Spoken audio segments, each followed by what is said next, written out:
everybody, welcome back to our channel. Before I get into it, I wanted to say thank you so much to everyone who has subscribed to our channel, especially those who came over from the Facebook group Junk Journal Junkies. I just feel so much love and support from you all, and I'm excited to keep growing and keep making videos. We just started in August and now we're already at 70 subscribers, and that's just so crazy to me. Like, could you imagine 70 people in a room? That's weird.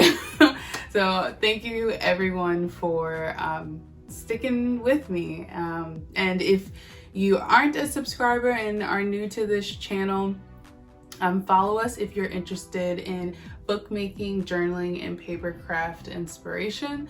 I post every Wednesday, and yeah, also my name is Bree. I don't think I mentioned that.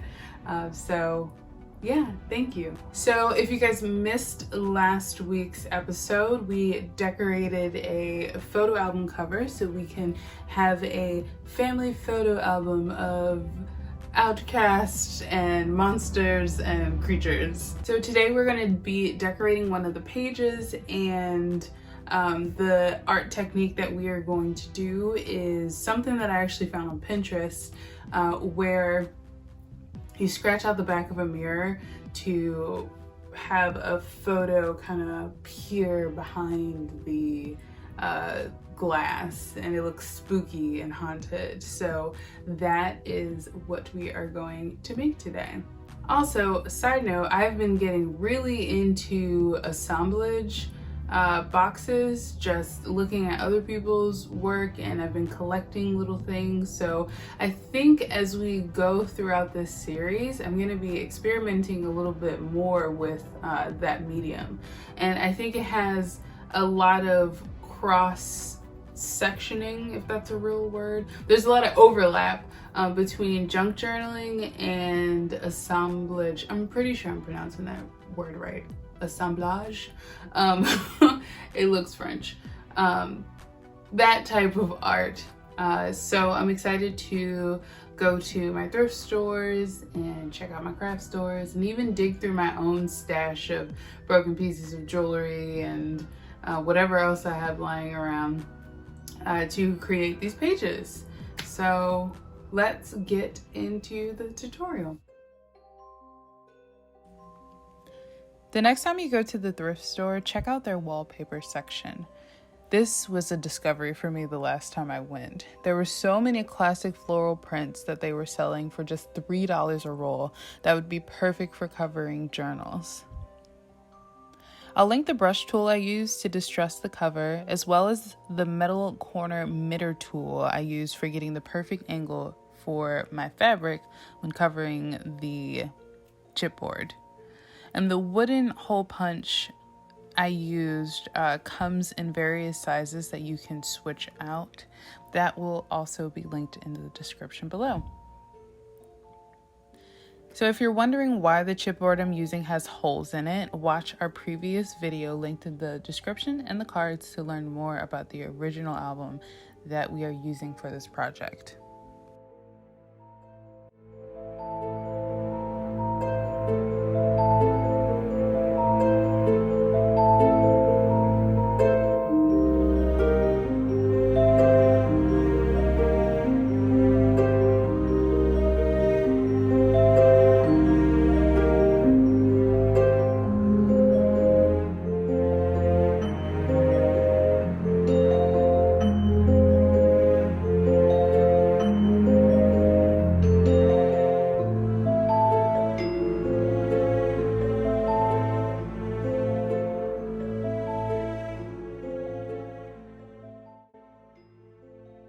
To make a ghost mirror, you scratch the back of the mirror with a razor blade or craft knife so the photograph that will glue onto the back will show through. I'll link the image that I printed in the description below. Finding a mirror for this project in the real world was a lot harder than I imagined. I didn't have time to order one online, so I settled with this kid's mirror that I picked up from Michael's. When I realized that the mirror was glued onto the wood frame really well and I couldn't just pick it off with a craft knife, I settled on breaking off as much of the wood that I could and then went on to distress the mirror and wood with acrylic paint and art spray.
Someone at my university was cleaning out their office and I came across this mason jar filled with cicada shells that were painted gold.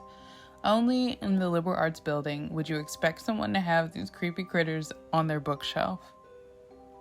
In addition to adding a skeleton, a frame, and a plastic spider that I painted gold, I sewed on a small tube. I purchased the label from digitalcollageclub.com and printed the label on sticker paper that I bought from Walmart. I distressed the label by rubbing the sides with my scissors and finishing it off with some distressing ink. I used these same labels on the candles that you saw in the intro.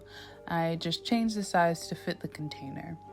This is a really simple DIY that you can use in your Halloween decor around the house.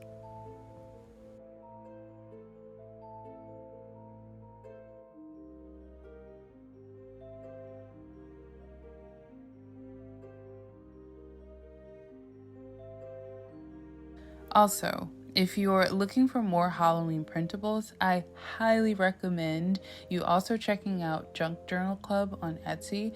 She has a whole section just for Halloween, and I'll be journaling with those as well in future spreads that I'll post on Instagram.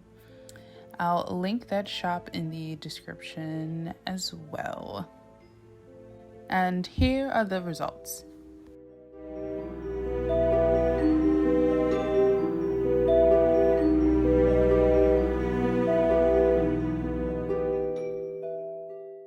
Thank you all for watching another video, our 11th video on YouTube. I'm so excited.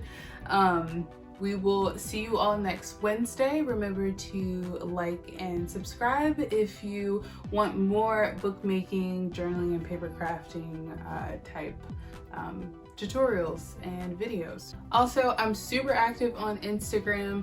Right now, I'm doing a little journal challenge for myself. My husband and I decided that we were going to watch a horror movie every night, and I want to create journal spreads about the movies. We watch a lot of content, and sometimes, you know, it just comes in and then comes out, and we don't really take a lot of time to like sit and reflect on what we just have watched. So I think that doing some journaling collages to, you know, write either a little brief synopsis or response to the video that we watched would be a really cool way to document this time that we spend together. So yeah, at 1134 Press on Instagram if you want to follow us, and we will see you next Wednesday. Bye.